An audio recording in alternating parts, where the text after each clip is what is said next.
گناہ کرے، برائی کرے، اور اسمن کوئی گناہ کرے، نافرمانی کرے،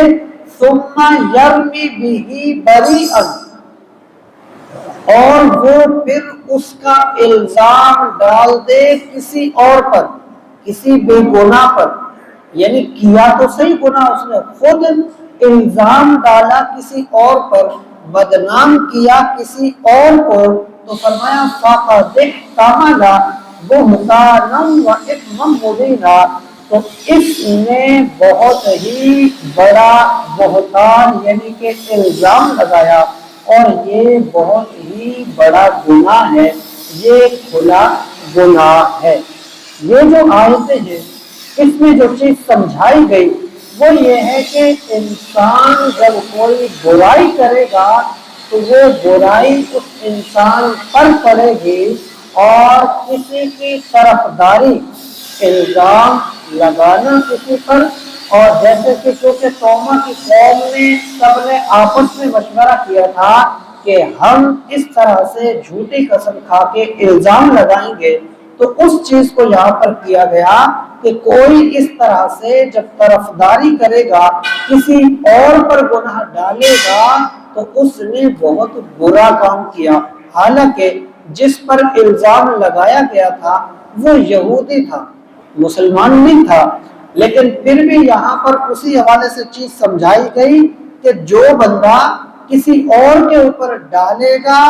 اللہ تعالیٰ کی نافرمانی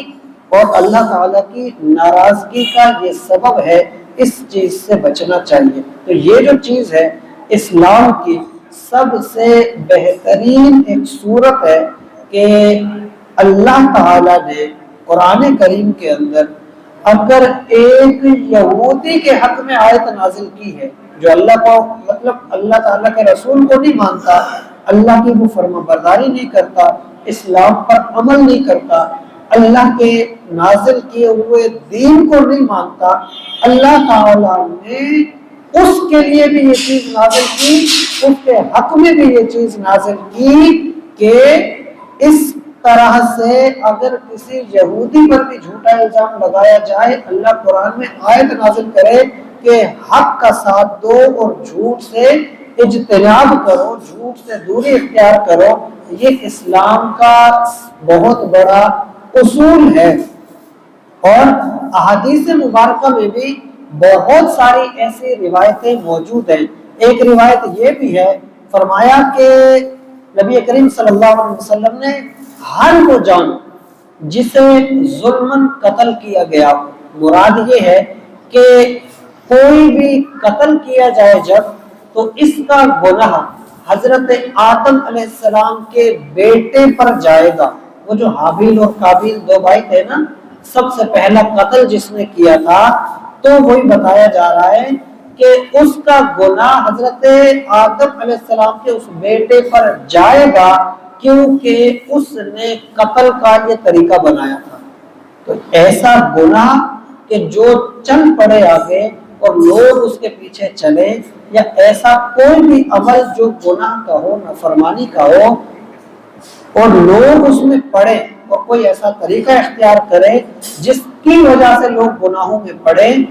یہ عمل کرنے والا تو گنہگار ہے، لیکن جس نے ایجاد کیا